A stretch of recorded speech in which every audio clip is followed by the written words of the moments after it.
മനം തുറന്നാലെന്ന മാനസികാരോഗ്യ ചർച്ചയുടെ ഒരു പുതിയ എപ്പിസോഡിലേക്ക് ഏവർക്കും ഹൃദ്യമായ സ്വാഗതം.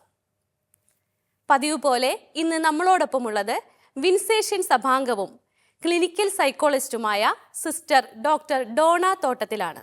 സിസ്റ്ററിനെ ഏറെ സ്നേഹത്തോടെ ചർച്ചയിലേക്ക് സ്വാഗതം ചെയ്യുന്നു. കൂടാതെ ഇന്ന് നമ്മളോടൊപ്പം എളമക്കര തെരേസ സ്പിനിലിക് പബ്ലിക് സ്കൂളിലെ സ്റ്റുഡൻറ് മെൻറ്ററായിട്ടുള്ള ടിൻഡു സോണി മാം കൂടിയുണ്ട്. മാമിനെയും ഏറെ സ്നേഹത്തോടെ നമ്മുടെ ചർച്ചയിലേക്ക് സ്വാഗതം ചെയ്യുന്നു. ഒരിക്കൽ കൂടി ഇരുവരെയും നമ്മുടെ ചർച്ചയിലേക്ക് സ്നേഹത്തോടെ സ്വാഗതം ചെയ്യുന്നു. സിസ്റ്ററെ, ഇന്ന് ഒത്തിരി ദാമ്പത്യ പ്രശ്നങ്ങൾ നമ്മൾ കണ്ടുവരുന്നുണ്ട്. ഒരുപാട് പേര് ദാമ്പത്യ പ്രശ്നങ്ങൾ, കുടുംബ പ്രശ്നങ്ങളിലൂടെ ഡിവോഴ്സിലേക്ക് എത്തുന്നുണ്ട്. ഇതെന്തൊക്കെയാണ് ഈ പ്രശ്നങ്ങൾ? ഇതെന്തുകൊണ്ടാണ് ഇങ്ങനെ വരുന്നത് ഒന്ന് പറയാമോ? കൂടുതലും ദമ്പതികളുടെ ഇടയിലുള്ള പ്രശ്നങ്ങൾ കമ്മ്യൂണിക്കേഷൻ പ്രശ്നമാണ് കൂടുതലായിട്ട് ഞാൻ കണ്ടുവരുന്നത്. കാരണം രണ്ടു പേരുടെയും സംസാരം എന്ന് പറയുമ്പോൾ നമ്മൾ സോക്കോൾഡ് നമ്മുടെ ലാംഗ്വേജ് മാത്രമല്ല, അവർ തമ്മിലുള്ള ആശയവിനിമയത്തിലുണ്ടാകുന്ന പ്രശ്നങ്ങൾ അവർ തമ്മിൽ ഒരുമിച്ച് ജീവിക്കുമ്പോൾ പല ആസ്വാരസ്യങ്ങൾക്കും കാരണമാകുന്നു. അത് പൊരുത്തക്കേടുകളിലേക്ക് വരുന്നു. ആ പൊരുത്തക്കേടുകൾ പിന്നീട് പ്രൊലോങ്ഡ് ആയിട്ട് കഴിയുമ്പോഴത്തേക്കുമാണ് ഇവരിൽ വിഷയങ്ങൾ ഉണ്ടാകുന്നത്.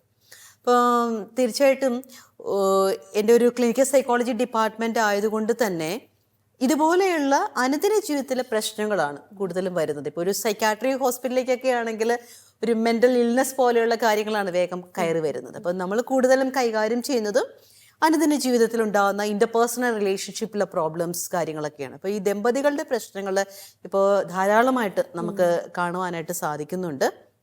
പ്രത്യേകിച്ച് നമ്മളൊന്ന് കമ്പയർ ചെയ്ത് കഴിയുമ്പോഴത്തേക്ക് ഈ പോസ്റ്റ് കോവിഡിൽ ഒത്തിരി പ്രോബ്ലംസ് ഇതുപോലെ വന്നിട്ടുണ്ട്. അതിൻ്റെ അകത്ത് എനിക്ക് തോന്നുന്ന ഒരു കാര്യം രണ്ടുപേരോട് ഒരുമിച്ചിരിക്കുന്നത്. കാരണം ഈ കോവിഡിന്റെ കാലഘട്ടത്തിൽ ഫസ്റ്റ് സമയമൊക്കെ ഓക്കെ, വീട്ടിൽ കിട്ടാതിരുന്ന കുറെ ആൾക്കാരെയൊക്കെ വീട്ടിൽ കിട്ടി, അതിൻ്റെതായിട്ടുള്ള സന്തോഷമാണെന്നൊക്കെ പറഞ്ഞുകൊണ്ട് ഓരോരുത്തരും അത് ഭയങ്കരമായിട്ടൊരു പ്രഘോഷിക്കാനൊക്കെ തുടങ്ങി. കുറെ നാളുകൾ അടുത്തിരുന്നപ്പോഴാണല്ലേ കാര്യങ്ങൾ കുറച്ചുകൂടി വഷളായ പോലെയൊക്കെ തോന്നുന്നു. അങ്ങനെ ഒത്തിരി കേസുകൾ നമുക്ക് കിട്ടിയിട്ടുണ്ട്. ഈ കോവിഡിന് ആഫ്റ്റർ, ഇപ്പൊ പോസ്റ്റ് കോവിഡിൽ രണ്ടുപേരും തമ്മിൽ ചേരാതെ വരുന്നു, പ്രശ്നങ്ങൾ ഉണ്ടാകുന്നു. പിന്നെ വലിയൊരു പ്രശ്നം എന്ന് പറയുന്നത് സാമ്പത്തികമായിട്ടുള്ള പ്രശ്നങ്ങൾ ദമ്പതികളുടെ ഇടയിൽ ഉണ്ടാകുന്ന പ്രശ്നമുണ്ട്. എനിക്കിപ്പോൾ കിട്ടിയ ഒരു കേസിന്റെ കാര്യം ഞാനിങ്ങനെ ഓർക്കുവാണ്. 1.5 വർഷമേ ആയിട്ടുള്ളൂ കല്യാണം കഴിച്ചിട്ട്. പക്ഷേ ഇവർ തമ്മിലുള്ള അത് ലാംഗ്വേജിന്റെ പ്രോബ്ലമാണ്.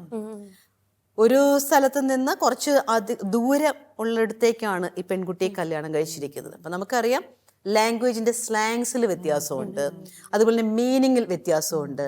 ഇപ്പോൾ ചില നാട്ടിലൊക്കെ എൻ്റെ കൊച്ചി ഇങ്ങ് വന്നേ എന്ന് പറഞ്ഞു കഴിഞ്ഞാൽ അത് കുറച്ചുകൂടി ഒരു സ്നേഹത്തോടു കൂടി വിളിക്കുന്നതാണ്. ചിലയിടത്തൊക്കെ കൊച്ചി ഇങ്ങ് വന്നേ എന്ന് പറഞ്ഞു കഴിഞ്ഞാൽ കണ്ടോ എന്നെ കൊച്ചി എന്ന് വിളിച്ചു. അപ്പം അത് ഭയങ്കരമായിട്ടുള്ളൊരു പ്രശ്നം ഉണ്ടാക്കും. അപ്പൊ ഇതേപോലെ സ്ലാങ്ങിന്റെ പ്രശ്നത്തിലാണ് അവർ പ്രശ്നം. സ്ലാങ്ങും അതുപോലെ തന്നെ കൾച്ചറും ഒക്കെ തമ്മിലുള്ള വ്യത്യാസം. രണ്ട് സ്ഥലങ്ങളിൽ താമസിക്കുന്നവര് വന്ന് ഒരുമിച്ചാകുമ്പോഴത്തേക്കിനും ഇത് തമ്മിൽ ഐഡന്റിഫൈ ചെയ്യാനോ മനസ്സിലാക്കാനോ ഇല്ല. അതുപോലെ തന്നെ ഈ കമ്മ്യൂണിക്കേഷന്റെ കാര്യത്തിൽ പറഞ്ഞ സമയത്ത് ഈ ചിലരെങ്കിലും ഈ വഴക്ക് പിടിക്കുമ്പോഴത്തേക്കിനും അങ്ങോട്ടും ഇങ്ങോട്ടും ആർഗ്യുമെന്റ്സ് നടത്തുന്നതിനിടയ്ക്ക് കളിയാക്കലും കൂടെ അതായത് കൊക്കറി കാണിക്കുക പോലത്തെ സംഭവം കൂടെ ആകുമ്പോൾ അത് കുറച്ചും കൂടെ രൂക്ഷമാകുന്നത് കണ്ടിട്ടുണ്ട്.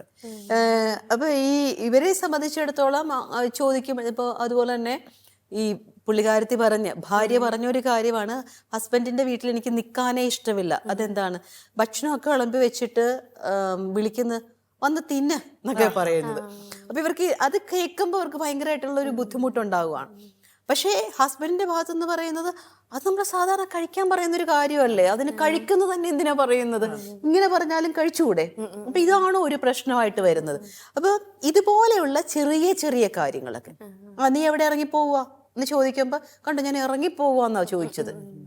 അപ്പൊ ഇത് കല്യാണം കഴിഞ്ഞ് ഒരു 2 മാസത്തോളമേ ഭാര്യ ഭർത്താവിന്റെ വീട്ടിൽ നിന്നിട്ടുള്ളൂ. അത് കഴിഞ്ഞ് ഭാര്യയുടെ വീട്ടിൽ പോയി തന്നെ സ്വന്തം വീട്ടിൽ നിന്നു. അവിടെ നിൽക്കുമ്പോഴും ഹസ്ബൻഡിന്റെ വീട്ടുകാർ എന്നെ അന്വേഷിച്ചില്ല, അല്ലെങ്കിൽ അങ്ങനെ ഒരു കാര്യം ചോദിച്ചില്ല, പിന്നെയും പ്രശ്നമാകും. ആരെങ്കിലുമൊക്കെ കൂടി ഒരു സ്വരമേലും ഒക്കെ ആക്കും, തിരിച്ചു കൊണ്ടുവരും, പിന്നെയും അവിടെ ഇതുപോലെ തന്നെ പ്രശ്നങ്ങൾ. അപ്പോൾ ഒരു 1.5 വർഷത്തിന് ശേഷം ഇവര് പെറ്റീഷൻ കൊടുത്ത് ജോയിന്റ് പെറ്റീഷൻ കൊടുത്ത് പിരിയാനായിട്ട് തീരുമാനിച്ചു. അങ്ങനെയാണ് നമ്മുടെ ഇടയ്ക്ക് കേസ് വരുന്നത്. അതുപോലെ വേറെ കാര്യങ്ങളൊക്കെ നോക്കുമ്പോഴത്തേക്കും നമുക്ക് അതിൻ്റെ അകത്ത് ഇവർ തമ്മിൽ ജീവിക്കാതിരിക്കാനുള്ള കാര്യങ്ങളൊന്നും നമ്മൾ കാണുന്നില്ല. ഒരു വലിയ പേഴ്സണാലിറ്റി പ്രശ്നമോ ഡിസോർഡറോ അല്ലെ മറ്റു പലതരത്തിലുള്ള മാനസികമായിട്ടുള്ള പ്രശ്നങ്ങളോ സാമ്പത്തിക പ്രശ്നങ്ങളോ ഒന്നും കാണുന്നില്ല. പക്ഷെ ഈ കമ്മ്യൂണിക്കേഷൻ റെഡി ആകുന്നില്ല. ശരിക്കും പറയാം, ഇങ്ങനത്തെ കാര്യങ്ങൾ സംസാരിക്കുമ്പോഴാണ് വളരെ ചെറുതും എന്നാൽ കുറച്ചൊന്ന് ഒബ്സർവബിൾ ആയിട്ട് അല്ലെങ്കിൽ കുറച്ചൊന്ന് ശ്രദ്ധിച്ചു കഴിഞ്ഞാൽ കമ്മ്യൂണിക്കേഷനൊക്കെ വൃത്തിയാക്കാൻ പറ്റുന്ന അല്ലെങ്കിൽ സെറ്റാക്കാൻ പറ്റുന്ന ജീവിതങ്ങളാണ് പലതും ഉള്ളത്.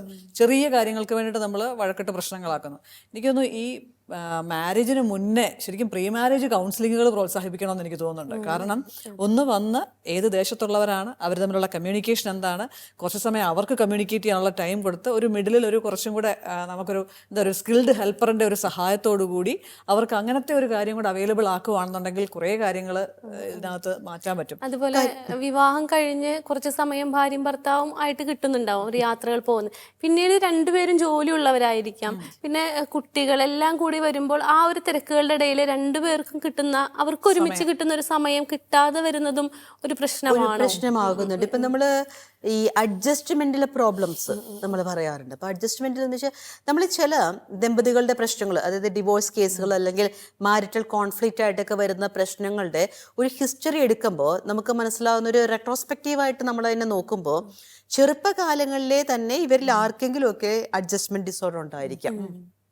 പുതിയ സാഹചര്യത്തോട് അവർക്ക് ഇണങ്ങിച്ചേരാൻ പറ്റാത്തൊരവസ്ഥ, അല്ലെങ്കിൽ പുതിയ സാഹചര്യങ്ങളുമായിട്ട് പൊരുത്തപ്പെടേണ്ടി വരുമ്പോൾ ഉണ്ടാകുന്ന സമ്മർദ്ദങ്ങൾ, ഇവർക്ക് ചെലുത്തിയിരിക്കുന്ന ഒരു ഭയം, ഉത്കണ്ഠ, ഇതെല്ലാം ഈ ഒരു വിവാഹ ജീവിതത്തിലും വരുമ്പോഴത്തേക്കും അത് പ്രകടിതമാകുന്നുണ്ട്.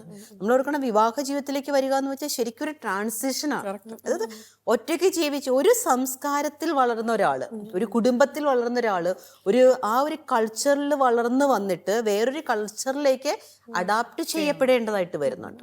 ശരിക്കും അപ്പൊ അതിനൊരു ടൈം, പെൺകുട്ടി എന്ന് പറയുന്ന ഒരാളാണല്ലോ പലപ്പോഴും വളരെ വ്യത്യസ്തമായ ഒരു സാഹചര്യത്തിൽ, അതിനുള്ളൊരു ടൈം ശരിക്കും പറഞ്ഞാൽ കിട്ടേണ്ടതും ആവശ്യമാണ്. അങ്ങനെ അപ്പൊ നമ്മൾ വരുന്നവരുടെ ഇപ്പൊ ഒരു പല പെൺകുട്ടികളുടെയും ഒരു പ്രശ്നം എന്ന് വെച്ച് കഴിഞ്ഞാൽ, ഇത് ഇവിടെ വന്നു കഴിഞ്ഞാൽ പിന്നെ സ്വിച്ചിട്ട പോലെ അതായിക്കോണം, ആ ഒരു ഹയർ എക്സ്പെക്ടേഷനാണ്. അതൊരിക്കലും മീറ്റ് ചെയ്യാതെ വരുമ്പം ബുദ്ധിമുട്ട്. അതിന് ആൺകുട്ടികളെ സംബന്ധിച്ച് ചിലപ്പോൾ കുറേയൊക്കെ ലേൺഡ് ബിഹേവിയറാണ്. അതായത് പെൺകുട്ടിയുടെ വീട്ടിൽ പെൺകുട്ടിയുടെ അപ്പനും അമ്മ ഇങ്ങനെയാണ് ബിഹേവ് ചെയ്തത്, അല്ല അപ്പൻ ഇങ്ങനെയാണ് ബിഹേവ് ചെയ്തത്. അപ്പോൾ ആ കണ്ട അതേ ക്യാരക്ടറിസ്റ്റിക്സ് ചിലപ്പോൾ ഇവിടെ എക്സ്പെക്ട് ചെയ്യാം. അതുപോലെ തന്നെ ആൺകുട്ടികൾ എന്ന് പറഞ്ഞാൽ അവർക്ക് കുറച്ച് നമ്മൾ കൊടുത്തിരിക്കുന്ന കുറച്ച് ഇതുണ്ട്. അതായത് ആൺകുട്ടികൾ കരയാൻ പാടില്ല, അവർ മീശ വിരിച്ച് നിൽക്കുക, അവർ ദേഷ്യപ്പെടുക, അവർക്കെല്ലാം അതായത് ഇതേതാണ്ട് സോ കോൾഡ് ആയിട്ട്, അതായത് ടേക്കൺ ഫോർ ഗ്രാൻഡഡ് കുറേ കാര്യങ്ങൾ ഇങ്ങനെ ഉണ്ടാവുക. ഈ രണ്ട് കാര്യങ്ങൾ, ഈ എക്സ്പെക്ടേഷൻസ് എല്ലാം കൂടെ തമ്മിൽ വല്ലാത്ത കോൺഫ്ലിക്റ്റ്. അപ്പൊ അതൊരു ഒരുങ്ങി തന്നെ വരേണ്ട ഒരു പ്രിപ്പറേറ്ററി സ്റ്റേജ് തന്നെയാണ് ശരിക്കും പറഞ്ഞാൽ. നമ്മളിപ്പോ പ്രത്യേകിച്ച് നമ്മുടെ സഭ എടുത്തിരിക്കുന്ന ഒരു ഇനിഷ്യേഷൻ അതിന് വേണ്ടിയിട്ട്, അതായത് ഒരു പ്രീമാരിറ്റൽ കോഴ്സ്, പ്രീമാരിറ്റൽ കൗൺസിലിംഗ്, അത് നമ്മൾ എന്താ പറയണത്, വേണമെന്ന് തന്നെ ശഠിച്ചിരിക്കുവാണ് അല്ലെ. അതൊരു നിർബന്ധിതമായിട്ടുള്ളൊരു കാര്യമായിട്ട് വന്നിരിക്കുക. ചിലരൊക്കെ അതിൽ നിന്ന് ഒഴിവ് കഴിവുകൾ ചോദിക്കാറുണ്ട്. ഇതൊന്ന് പാസ്സായാലേ അല്ലെങ്കിൽ ഇതിന് പോയാലേ പറ്റത്തുള്ളൂ എന്ന് കരുതി അതൊരു ശിക്ഷാ നടപടി പോലെ ചെയ്യണം. അങ്ങനെ വരുന്നവർക്ക് അതിനകത്ത് പ്രയോജനം ഉണ്ടാവുമെന്ന് എനിക്ക് തോന്നുന്നു. തീർച്ചയായിട്ടും എനിക്ക് തോന്നുന്നത് ഒരു അഡൾട്ട്ഹുഡിലേക്കൊക്കെ പ്രവേശിച്ചു കഴിയുമ്പോഴത്തേക്കും ഒരു വിവാഹ ജീവിതത്തിന് ഒരുക്കമായിട്ടുള്ള കോഴ്സുകൾ, അതുപോലെ തന്നെ അതിന് എന്തൊക്കെ കാര്യങ്ങൾ വേണം, ഇതെല്ലാം ഇപ്പോൾ മതപരമായിട്ടാണെങ്കിലും രാഷ്ട്രീയപരമായിട്ടാണെങ്കിലും സാമൂഹ്യപരമായിട്ടൊക്കെ ആണെങ്കിലും ഇതുപോലെയുള്ള ചില അവബോധങ്ങൾ, അവയർനെസ് കോഴ്സുകൾ സംഘടിപ്പിക്കുക, ഇതുപോലുള്ള കാര്യങ്ങൾ പറയുക വളരെ ഉചിതമാണ്. ഇനി ഇങ്ങനെയൊക്കെ ഉണ്ടായിട്ടും അതിൽ നിന്ന് വ്യത്യസ്തമായി പോകുന്നവരുണ്ട്. അപ്പം ഇവിടെയാണ് നമ്മൾ പ്രത്യേകം ശ്രദ്ധിക്കേണ്ട കാര്യം, ഈ ദമ്പതികൾ തമ്മിലുള്ള പ്രശ്നങ്ങൾ, മാരിറ്റൽ കോൺഫ്ലിക്റ്റ് അല്ലെങ്കിൽ മാരിറ്റൽ ഡിസ്കോർഡ് എന്നൊക്കെ പറഞ്ഞ് വരുമ്പോഴത്തേക്കും ചിലതൊക്കെ ഈ പറഞ്ഞ പോലെ ചെറിയ പ്രശ്നങ്ങളിൽ നിന്ന് വലിയ പ്രശ്നങ്ങളിലേക്ക് വന്നിട്ടുള്ള, അതായത് നമ്മളൊരു പറയും അക്യൂട്ട് സ്ട്രെസ് റിയാക്ഷനിൽ നിന്നെല്ലാം അഡ്ജസ്റ്റ്മെന്റ് പ്രോബ്ലത്തിലേക്ക് വന്ന് ആങ്സൈറ്റിയിലേക്ക് വന്ന് പിന്നെ പ്രശ്നങ്ങളാകുന്നതാണ്. അതല്ലാതെ പേഴ്സണാലിറ്റി പ്രോബ്ലംസ് ഉണ്ടാകും, അതായത് പേഴ്സണാലിറ്റി ഡിസോർഡറുകൾ ഉണ്ടാവും. നമ്മൾ ഇതിനു മുമ്പുള്ള എപ്പിസോഡുകളിലൊക്കെ ചർച്ച ചെയ്താണ് ഓരോ പേഴ്സണാലിറ്റി പ്രോബ്ലംസിൻ്റെയും അല്ലെങ്കിൽ പേഴ്സണാലിറ്റി ഡിസോർഡറുകളുടെയും ലക്ഷണങ്ങൾ, ക്യാരക്ടറിസ്റ്റിക്സ്. ഇതിനകത്ത് ഈ പാരനോയിഡ് പേഴ്സണാലിറ്റി ഡിസോർഡർ എന്ന് പറയുന്ന ഒരു കാറ്റഗറി ഉണ്ട്. അതായത് ഒരു മനുഷ്യനുണ്ടാവുന്ന വ്യക്തിത്വത്തിലെ ഘടകങ്ങളാണ്. ഈ പാരനോയിഡിന്റെ പ്രത്യേക ചീഫ് കംപ്ലൈൻറ്റ്സ് എന്ന് പറയുന്നത് തന്നെ ഒരു സംശയാസ്പദമായിട്ടുള്ള രീതിയിലാണ് അവരെല്ലാത്തിനെയും നോക്കിക്കാണുന്നത്. ട്രസ്റ്റ് ചെയ്യാൻ പറ്റുന്നില്ല. അതുപോലെ തന്നെ ഗ്രഡ്ജസ് വെച്ചുകൊണ്ടിരിക്കുന്നു. പണ്ടെങ്ങോ എവിടുന്നോ കിട്ടിയ ഒരു മുറിപ്പാട് ഇന്നും അത് മുറിവുണങ്ങാതെ വെച്ചുകൊണ്ടിരിക്കുന്നു. ഇതുപോലെ തന്നെ ഒരു കാര്യമാണ് മറ്റുള്ളവരോടുള്ള ജലസ്. അപ്പൊ ഇതെല്ലാം ഒരു പേഴ്സണാലിറ്റി ഡിസോർഡർ ആയിട്ട് നിൽക്കുന്ന ഒരു വ്യക്തി വേറൊരു വ്യക്തിയെ കല്യാണം കഴിച്ചു കഴിയുമ്പോഴത്തേക്കും അവര്, അതായത് വേറൊരു സംസ്കാരത്തിൽ നിന്ന് വന്നതാണ് മറ്റേ കക്ഷി, ഇവർക്ക് തമ്മിൽ യോജിക്കാൻ പറ്റില്ല. കാരണം ഒരാളെ പാസ്റ്റ് ചൈൽഡ്ഹുഡിൽ ഇപ്പം ഫിസിക്കൽ അബ്യൂസസ് പോലെയുള്ള കാര്യങ്ങളിൽ പെടുന്ന ആൾക്കാർ, അപ്പൊ അവര് വരുമ്പോഴത്തേനും പിന്നെ അവർക്ക് ഒരു ജഡ്ജ്മെന്റ് ഉണ്ടാവുകയാണ് ഈ സോകോൾഡ് പേഴ്സണാലിറ്റീസ് എല്ലാം ഇങ്ങനെയാണ്. പിന്നെ വേറൊരു സംഭവം, വീട്ടുകാരാണെങ്കിലും കൊടുത്തു വെച്ചിരിക്കുന്ന ചില ഇമേജുകൾ, അല്ലെ ഇപ്പോഴത്തെ ജനറേഷന് ശരിക്കും പറഞ്ഞാൽ വിവാഹം കഴിക്കാൻ പോലും താല്പര്യമില്ല.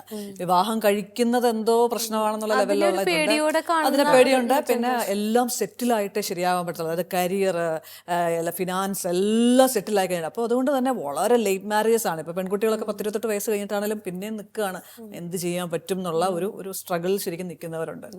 പിന്നെ ഇവിടെ നമ്മൾ എപ്പോഴും ഓർക്കേണ്ട ഒരു കാര്യം, നമ്മൾ പറയില്ലേ പറ്റിക്കപ്പെട്ട് വിവാഹിതരാകുന്നവരുണ്ട്.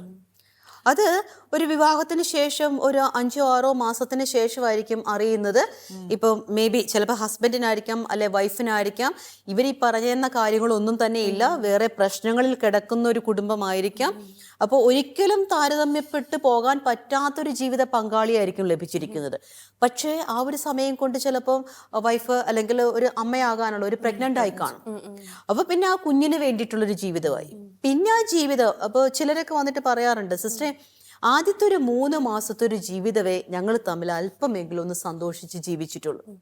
പിന്നെ ബാധ്യതകളായി, കാര്യങ്ങളായി, പിന്നെ കുഞ്ഞായി, കുഞ്ഞിന് വേണ്ടിയിട്ടുള്ളൊരു ജീവിതമായി. അപ്പൊ ഇങ്ങനെ ജീവിച്ച് പോകുമ്പോഴത്തേക്കും ആയിരിക്കാം ഇവർ ഏതെങ്കിലുമൊക്കെ ഒരു സാഹചര്യത്തിൽ വെച്ച് മറ്റുള്ള ചിലരെയൊക്കെ പരിചയപ്പെടുന്നു, വിവാഹേതര ബന്ധങ്ങളിലേക്ക് കടന്നു പോകുന്ന. ഇപ്പൊ നമ്മുടെ കുടുംബ കോടതികളിൽ നടക്കുന്ന പല വിവാഹമോചന കേസുകളും എടുത്തു കഴിയുമ്പോൾ നമുക്ക് മനസ്സിലാകുന്ന ഒരു കാര്യമാണ് വിവാഹേതര ബന്ധങ്ങൾ, എക്സ്ട്രാ മാറ്റർ റിലേഷൻഷിപ്പ്. ഇപ്പൊ എല്ലാ എക്സ്ട്രാ മാറ്റർ റിലേഷൻഷിപ്പും സ്വന്തം വീട്ടിൽ നിന്നോ സ്വന്തം ഹസ്ബൻഡിന്റെ ഭാഗത്തു നിന്നോ വൈഫിന്റെ ഭാഗത്തു നിന്നോ വേണ്ട രീതിയിലുള്ള പരിഗണനയോ സ്നേഹമോ ലഭിക്കാത്തത് കൊണ്ടാണെന്ന് ഞാൻ പറയില്ല. കാരണം ചിലതൊക്കെ ചിലരുടെ പേഴ്സണാലിറ്റി ട്രേറ്റ്സ് ആണ്. ഇപ്പൊ ബോർഡർ ലൈൻ പേഴ്സണാലിറ്റി ട്രേറ്റ്സിന് ഉള്ളവരെ സംബന്ധിച്ചിടത്തോളം അവർക്ക് ഒരു പർട്ടിക്കുലർ റിലേഷൻഷിപ്പിൽ കുറെ നാൾ നിൽക്കാൻ പറ്റില്ല. അവരെപ്പോഴും ഈ പുതുമ തേടിക്കൊണ്ടിരിക്കും. അപ്പൊ അവർക്ക് എപ്പോഴും ഒരു ഇമോഷണൽ വാക്കുമാണ് ഫീൽ ചെയ്തത്. അപ്പൊ കുറെ നാൾ ജീവിച്ചു കഴിയുമ്പോഴത്തേക്ക് തോന്നുന്നു ഇങ്ങനെ കൊള്ളുകയല്ല, അടുത്താളെ പിടിച്ചേക്കാം. അപ്പൊ ഈ ഒരു രീതിയിലേക്ക് പോകുമ്പോൾ അത് ഒരു കുടുംബത്തെ തകർക്കുന്നുണ്ട്.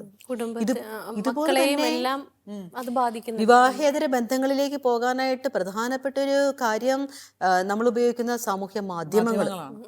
കാരണം പണ്ടത്തെ ഒരു കാലഘട്ടത്തിൽ എന്ന് വെച്ച് കഴിഞ്ഞാൽ ഇത്രയേറെ പ്രൈവസി ആയിട്ട് ഒരാൾക്ക് വേറൊരാളുമായിട്ടുള്ള ആശയവിനിമയം നടത്താനായിട്ട് കഴിഞ്ഞ നാളുകളിൽ പൊങ്ങി വന്നൊരു കാര്യമാണ്.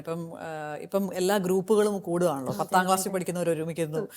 കോവിഡിന് ശേഷം അല്ലെ ഭയങ്കരമായിട്ട് സോഷ്യൽ എല്ലാ ഗ്രൂപ്പുകൾക്കും ഒരു സംഗമം ഉണ്ടാവുന്നു. അപ്പൊ പഴയ ആൾക്കാരെ കണ്ടുമുട്ടിയവർക്ക് ഒരു കേസ് ഇങ്ങനെ വന്നപ്പോഴത്തേക്കും അതിൻ്റെ അകത്ത് ചെറിയൊരു പ്രശ്നം എന്ന് വെച്ച് കഴിഞ്ഞാൽ വൈഫ് പറയുന്നത് ഈ ഹസ്ബൻഡ് വൈഫിനെ ഒരിടത്തും വിടത്തില്ല, എന്നെ സ്വന്തമായിട്ടൊരു സ്വാതന്ത്ര്യത്തിൽ വിടാൻ അനുവദിക്കത്തില്ല. ഞാൻ പഠിച്ചുകൊണ്ടിരുന്നപ്പോഴായിരുന്നു കല്യാണം, പഠിച്ചു കഴിഞ്ഞാൽ കല്യാണം കഴിച്ചതിന് ശേഷം പഠനത്തിന് വിടാം, ജോലിക്ക് വിടാന്നൊക്കെ പറഞ്ഞു. പക്ഷേ പഠനത്തിനായിട്ടും എന്നെ വിട്ടത് പൂർത്തീകരിക്കാൻ പറ്റിയില്ല, എന്നെ ജോലിക്കും വിട്ടില്ല. ഇപ്പോൾ എൻ്റെ സ്കൂളിലെ നമ്മൾ പറഞ്ഞ പൂർവ്വ വിദ്യാർത്ഥി സംഘമൊക്കെ ഉണ്ട്. അപ്പൊ അതിന് വിടാൻ പറഞ്ഞിട്ട് വിടുന്നില്ല. അങ്ങനെ പ്രശ്നം ഉണ്ടാക്കി. അതായിരുന്നു അവർ വരാനുള്ള ഒരു പ്രശ്നം. അങ്ങനെ ചോദിച്ചു കഴിഞ്ഞപ്പോഴത്തേക്ക് ഹസ്ബൻഡ് പറഞ്ഞത്, എൻ്റെ സിസ്റ്റർ ഇവളുടെ സ്വഭാവം വെച്ച് ഇവളെ 4 പേര് കൂടുന്നെടുത്ത് വിടാൻ പറ്റൂല. അവിടെ ചെന്ന് കഴിയുമ്പോൾ ആരെങ്കിലുമൊക്കെ ആയിട്ട് ഇവരുടെ കൂട്ടുകാരായി, പിന്നെ ഫോൺ വിളിയായി, പിന്നെ ഫോൺ നിലത്ത് വെക്കത്തില്ല. ഇവള് പറയും ഇനി അങ്ങനെ ഒരു പ്രശ്നമില്ല, അങ്ങനെ ഒരു ബന്ധമില്ലെന്ന് പറയും. പക്ഷേ ഞാനല്ലേ അനുഭവിക്കുന്നത്. പിന്നെ അവരുടെ കൂട്ടുകാരായി പിന്നെ അതിലേക്ക് അവൾ അങ്ങ് പോകുകയാണ് ചെയ്യുന്നത്. അപ്പൊ അത് ആ ഒരു രീതിയിൽ വരുമ്പോഴത്തേക്കും ഇവളെ അങ്ങനെ വിട്ടാൽ ശരിയാവത്തില്ല. അങ്ങനെ പറയുമ്പോൾ അയാളിൽ നിന്നൊരു കെയർ അവൾ ആഗ്രഹിക്കുന്നില്ലേ, അത് കിട്ടാതെ വരുന്നതും ഉണ്ടായിരിക്കാം. പിന്നെ ഞാൻ ഈ പറഞ്ഞ പോലെ പേഴ്സണാലിറ്റിയിലെ പ്രശ്നം മൂലമാണ് അങ്ങനെ വരുന്നതെങ്കിൽ അത് അയാളുടെ ഒരു പ്രശ്നമായിരിക്കണമെന്നില്ല. കാരണം എത്ര സ്നേഹം കൊടുത്താലും എത്ര കെയർ കൊടുത്താലും എനിക്കിതൊന്നും മതിയാവില്ല, ഇതല്ല ഞാൻ ആഗ്രഹിച്ചത്. നമ്മൾ പറയുന്ന ഒരു ഫേക്ക് ആയിട്ടുള്ള എക്സ്പെക്ടേഷൻ അത് ഇന്നത്തെ കാലഘട്ടത്തിൽ ഒത്തിരി കൂടുതലാണ്. കാരണം ചിലരൊക്കെ പറയുന്നത് ആ സിനിമയിൽ കാണിച്ചതുപോലെ അല്ലായിരുന്നു കല്യാണം, അതിനുശേഷം ഹണിമൂണിന് പോകാൻ ഇന്നടം അല്ല തെരഞ്ഞെടുത്തത്, ഇതുപോലെയുള്ള ഒരു രീതിയിലല്ലായിരുന്നു ഞങ്ങളുടെ ജീവിതം. ഒരിക്കലും നമ്മൾ ഓർക്കരുത് സിനിമയിലോ നാടകത്തിലോ കാണുന്നത് പോലെയുള്ള ഒരു കാര്യമാണ് വീട്ടിൽ നടക്കാൻ പോകുന്നത്. അൺറിയൽ ആയിട്ടുള്ള സിറ്റുവേഷൻസിനെ എക്സ്പെക്ട് ചെയ്യുന്നത് കൊണ്ടുള്ള ഒരു വിഷയം. അതിന്റെ ഓപ്പോസിറ്റ് സൈഡിൽ ഇത് നേരത്തെ പറഞ്ഞ പോലെ ഈ പറഞ്ഞ പോലെ സപ്രസ് ചെയ്ത് വെക്കുന്ന ഒരു, അതായത് ഈ കാലഘട്ടത്തിലും എനിക്ക് ഒരു വാട്സാപ്പ് അക്കൗണ്ട് ഞാൻ തുറന്നോട്ടെ എന്നതിന് പെർമിഷൻ നിൽക്കുന്ന പോലത്തെ ഒരു അവസ്ഥയുണ്ട്. ഇത് സ്ത്രീകളുടെ ഒരു ഇത്. ഇനി ഇതിന് ഈ എക്സ്ട്രാ മാരിറ്റൽ റിലേഷൻഷിപ്പ് പോലെ തന്നെ പ്രശ്നമുള്ളതാണ് ഈ ഫ്രണ്ട്സിന്റെ സർക്കിള്. ഫ്രണ്ട്സ് വളരെ നല്ലതാണ്, പക്ഷെ വിവാഹത്തിന് ശേഷം ഈ പ്രയോറിറ്റി കൊടുക്കണം. ഈ ഹസ്ബൻഡും വൈഫും അല്ലെ വൈഫിന് ഹസ്ബൻഡും എന്നുള്ള പ്രയോറിറ്റിക്ക് ആ സ്ഥലത്ത് വേറെ ഏത് കയറിയാലും അവിടെ ഒരു വലിയ വിഷയമുണ്ട്. ഈ ഫ്രണ്ട്സിന്റെ ഒരു വല്ലാത്ത, അതായത് എപ്പോൾ സമയം കിട്ടിയാലും ഇങ്ങനെ പോവാണ്. ഫ്രണ്ട്സിന്റെ കൂടെ ചില്ലടിക്കുക എന്നുള്ളതാണ് അദ്ദേഹത്തിന്റെ ഒരു പ്രയോറിറ്റി. കാരണം കല്യാണം കഴിച്ചു, ഓക്കെ, അത് അച്ചീവ് ചെയ്തു, ഓക്കെ, അയാൾ സാറ്റിസ്ഫൈഡ് ആയി. പക്ഷെ ഈ പറയുന്ന ആളുടെ ഒരു തരത്തിലുള്ള ഒരു സംഭവം സാറ്റിസ്ഫൈ ചെയ്യത്തില്ല. പക്ഷെ ഫ്രണ്ട്സ് എവിടെ വിളിച്ചാലും പോകും. ചിലപ്പോൾ ചിലരുടെ ചീഫ് കംപ്ലൈന്റ് ഈ സാധനമാണ്. ഇങ്ങനെ വരുമ്പോഴായിരിക്കില്ലേ ചിലരൊക്കെ ഇങ്ങനെ വിവാഹേതര ബന്ധങ്ങളിലേക്കും പോകും. പോസിബിലിറ്റി ഉണ്ട്. കരിയറിലാകുന്ന സമയങ്ങളിൽ അല്ലെ പുറത്തിറങ്ങിയ സമയത്ത് അപ്പോഴായിരിക്കും ചിലപ്പോൾ പൂർവ്വ വിദ്യാർത്ഥി സംഗമം വന്നത്, അല്ലെങ്കിൽ ഇൻസ്റ്റാഗ്രാം ചാറ്റിൽ ഹായ് എന്നൊരു ഇത് കിട്ടിയത്. അപ്പം നോക്കുമ്പോഴത്തേനും ഞാൻ കരഞ്ഞിരിക്കുമ്പോൾ എന്നെ വിഷമിക്കുന്ന സമയത്ത് എന്നെ മനസ്സിലാക്കിയത് ഇവൻ മാത്രമേ ഉള്ളൂ, പിന്നെ അവന്റെ കൂടെ ആയി എന്നുള്ള അവസ്ഥയാണ്. അല്ല, ഇതുണ്ട്. അതായത് പരസ്പരം കൊടുക്കേണ്ട ഒരു ക്വാളിറ്റി ടൈം, അല്ലെങ്കിൽ പരസ്പരം കൊടുക്കേണ്ട ആ ഒരു കമ്മ്യൂണിക്കേഷൻ, ആ ഒരു സ്നേഹം അല്ലെങ്കിൽ ഒരു ട്രാൻസ്പെറൻസി, അത് അവിടെ കിട്ടാതെ വരുമ്പോഴത്തേക്കും അത് പ്രശ്നമുണ്ടാകും. അവിടുന്ന് പിന്നെ തുടങ്ങുകയെ, അതായത് ഈ കോൺഫ്ലിക്റ്റിനിടയ്ക്ക് പിന്നെ കുഞ്ഞുങ്ങളുണ്ടെങ്കിൽ കുഞ്ഞുങ്ങളും അതിനകത്ത് കയറി, പിന്നെ ആ കുഞ്ഞുങ്ങളിലും ആ കാര്യം, പിന്നെ ആ ഹാർമണി മുഴുവൻ നമ്മൾ അവിടെയാണ് പച്ചുടച്ച് കാണുന്നത്. പരസ്പരം മനസ്സിലാക്കുന്നില്ല എന്നുള്ളതായിരിക്കും കൂടുതലും ആയിട്ടുള്ളൊരു വിഷയം വരുന്നത്. പിന്നെ അതുപോലെ തന്നെ ഈ അനാവശ്യമായിട്ട് വീട്ടുകാർ ഇതിൻ്റെ അകത്ത് ഇടപെടും. ഇപ്പൊ ഞാൻ ഇടപെടരുതെന്നല്ല പറയണം, ഇടപെടണം. അതായത് തീർച്ചയായിട്ടും ഒരു മകനോ മകളോ കല്യാണം കഴിച്ച് അവർ ഒരുമിച്ച് ജീവിക്കുമ്പോൾ അവരുടെ സൗഖ്യം അന്വേഷിക്കേണ്ടത് അപ്പൻ്റെയോ അമ്മയുടെയോ അല്ലെ സഹോദരങ്ങളുടെയൊക്കെ കടമയാണ്. പക്ഷെ അതിലുപരിയായിട്ട് അമിതമായിട്ട് അവരുടെ കാര്യങ്ങളിൽ ഇടപെടുക. പിന്നെ അതുപോലെ തന്നെ വേറൊരു പ്രശ്നമാണ്, ഇപ്പം നമ്മളുടെ അടുക്കൽ മാരിറ്റൽ കോൺഫ്ലിക്റ്റ് ആയിട്ട് വരുമ്പോഴത്തേക്കും ചിലപ്പോൾ ഭാര്യമാര് കംപ്ലൈന്റ് പറയും. സിസ്റ്റർ എന്തെങ്കിലും പറയുമ്പോൾ ഉടനെ പറയും, അമ്മയുടെ വളർത്തു ദോഷവാ, നിന്റെ അമ്മയുടെ വളർത്തു ദോഷവാ, നിന്നെ ഇങ്ങനെ വളർത്തി വെച്ചുപോയി. അപ്പം എന്നെ വേണമെങ്കിൽ പറഞ്ഞോട്ടെ, പക്ഷെ എൻ്റെ മാതാപിതാക്കളെ പറയരുത്. നമ്മൾ എപ്പോഴും ഓർക്കേണ്ട ഒരു കാര്യമാണ്, അങ്ങോട്ടും ഇങ്ങോട്ടും കേൾക്കാൻ ഇഷ്ടപ്പെടാത്തൊരു കാര്യമാണ് അവരവരുടെ മാതാപിതാക്കളെ കുറിച്ച് പറയുന്നത്.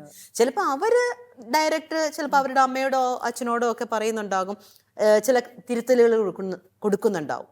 പക്ഷേ അതൊരിക്കലും ഒരു ജീവിത പങ്കാളി അവരുടെ മാതാപിതാക്കളെ കുറ്റം പറയാനായിട്ട് ഇഷ്ടപ്പെടുന്നില്ല. സിസ്റ്റർ ഇത് പറഞ്ഞപ്പോഴാണ് ഇത് മിക്കവരുടെയും ഒരു മേജർ കംപ്ലൈന്റ് ആണ്. അതായത് ഈ പെൺകുട്ടി എന്ന് പറഞ്ഞാൽ എല്ലാം ഉപേക്ഷിച്ച് ഇങ്ങോട്ട് വന്ന്, അല്ലെങ്കിൽ ഇവിടെയാണ് ഇനി കൂടുതൽ സമയം ഇനി ചെലവഴിക്കുക. അപ്പോൾ ഇവിടെ നിന്നിട്ട് പുള്ളിക്കാരി ചെയ്യുന്ന ഏതൊരു കാര്യത്തിൻ്റെയും, ഇനി ഈവൻ മക്കളുണ്ടായാൽ പോലും അതിനെല്ലാം പഴി കേൾക്കുന്ന പോലത്തെ ഒരു സിസ്റ്റം അവരുടെ മാതാപിതാക്കളെ പറയാം. ഇനി ചില കേസിൽ ഓവർ ഇൻഫ്ലുവൻസ് മാതാപിതാക്കളുടെ പെൺകുട്ടിയുടെ ലൈഫിലും ഉണ്ട്. ഇതും കോൺഫ്ലിക്റ്റ് ഉണ്ടാക്കുന്നുണ്ട്. ഇത് രണ്ടും ശരിക്കും പറഞ്ഞാൽ ചർച്ചയ്ക്ക് വിഷയമാക്കേണ്ട ഒരു കാര്യമാണ്. കാരണം ഈ ദാമ്പത്യ പ്രശ്നങ്ങളിൽ, അതായത് ഈ വിവാഹമോചന കേസുകളിൽ പലയിടത്തും നമ്മൾ കണ്ടിരിക്കുന്നത് അനാവശ്യമായിട്ടുള്ള കടന്നുകയറ്റമാണ്.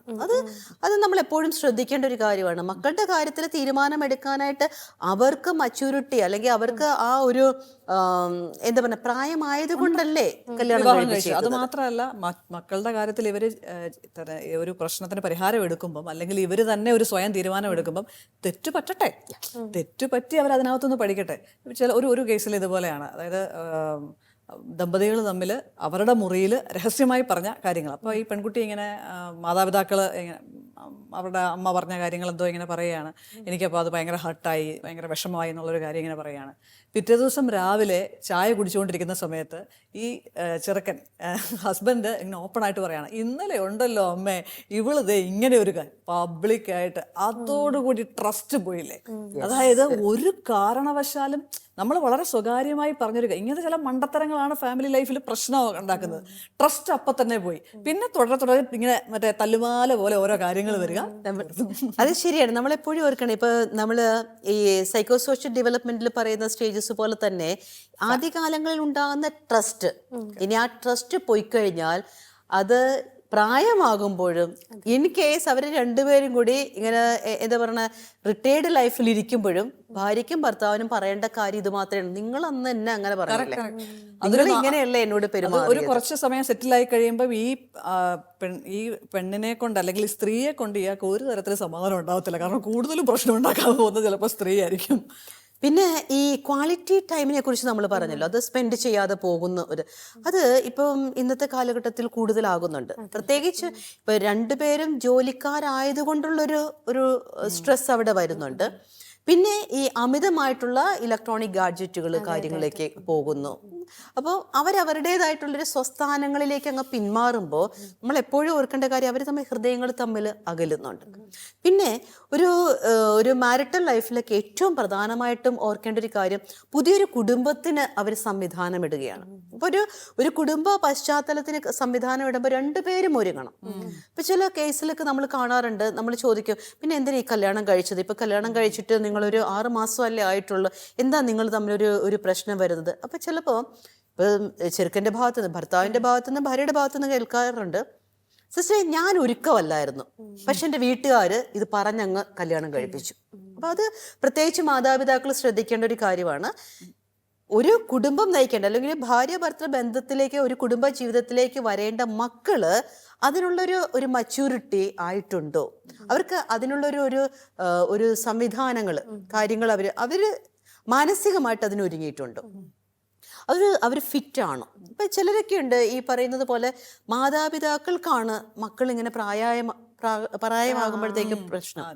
അയ്യോ കല്യാണം കഴിച്ചില്ലല്ലോ, ഓക്കെ കല്യാണം കഴിച്ചില്ല, അത് തീർച്ചയായിട്ടും കല്യാണം കഴിപ്പിക്കേണ്ട കാര്യം ഒരു കുടുംബ ജീവിതത്തിലേക്ക് മക്കളെ കൊണ്ടുപോകേണ്ട കാര്യം മാതാപിതാക്കൾക്കുണ്ട്. പക്ഷേ അമിതമായ കമ്പൽഷൻ, ഇനി എല്ലാവർക്കും വിളിയുണ്ടോന്ന് പോലും അറിയത്തില്ല. അതുപോലെ തന്നെ കമ്പാരിസൺ. നമ്മൾ പറയും ഈ ഏത് അന്തസ്സാണെങ്കിൽ ഏത് ജീവിതാന്തസ്സാണെങ്കിലും അതൊരു വിളിയാണ്. ഇപ്പൊ വിവാഹമാകട്ടെ, സന്യാസ സമർപ്പണ ജീവിതമാകട്ടെ, വൈദിക സമർപ്പണ ജീവിതമാകട്ടെ, ഏതായാലും ഒരു വിളിയാണ്.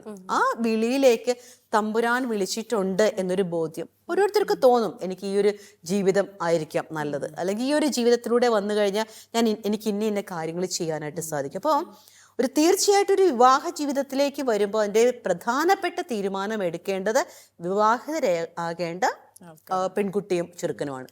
ഇനി അത് തന്നെയുമല്ല, ഇവർ തമ്മിലും ഇപ്പോൾ പണ്ടത്തെ കാലഘട്ടത്തിലൊക്കെ നമ്മൾ കേട്ടിട്ടുണ്ട്, അപ്പനും അമ്മയും ആരെയോ പറയുന്നു, അവരെ പള്ളി വെച്ചായിരിക്കും ആദ്യം കാണുന്നത്.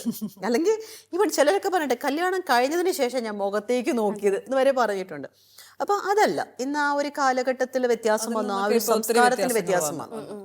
ഇവര് തമ്മിൽ ഈ പറയുന്ന പേഴ്സണാലിറ്റികൾ തമ്മിൽ യോജിച്ചു പോകുന്നുണ്ടോ, എത്രമാത്രം അഡ്ജസ്റ്റ്മെന്റ് കപ്പാസിറ്റി ഉണ്ട്, എഡ്യൂക്കേഷൻ ലെവലിൽ, സാമ്പത്തികമായിട്ടുള്ള സ്ഥിതിയിൽ, വിശ്വാസത്തിന്റെ തലത്തിൽ, ഇതൊക്കെ പ്രധാനപ്പെട്ട ഒരു കാര്യമാണ്. നമ്മൾ വളരെ ഈസി ആയിട്ട് പറയും ഏത് മതവിശ്വാസിയായാൽ എന്താന്നൊക്കെ പറയും.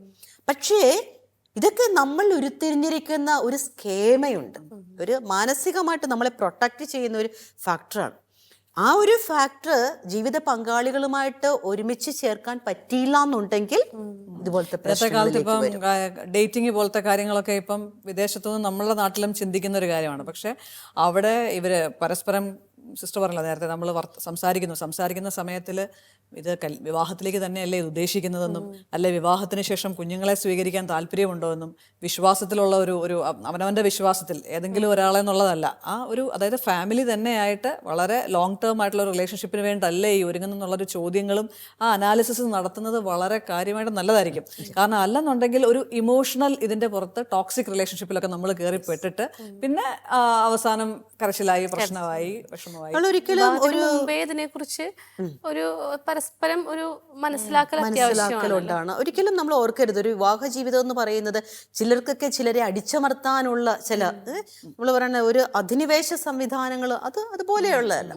മ്യൂച്വൽ അണ്ടർസ്റ്റാൻഡിങ്ങിൽ ഒരു അഡാപ്റ്റബിൾ കപ്പാസിറ്റി, അതായത് ഒരുമിച്ച് പോകാനുള്ള, പരസ്പര പൂരകമായിട്ട് ഒരുമിച്ച് പോകാനുള്ള ഒരു മനസ്സിന്റെ തുറവിയും ഒരു ജീവിതത്തിന്റെ അവസരവുമായിട്ട് ഈ ഒരു വിവാഹ ജീവിതത്തെ കാണുക.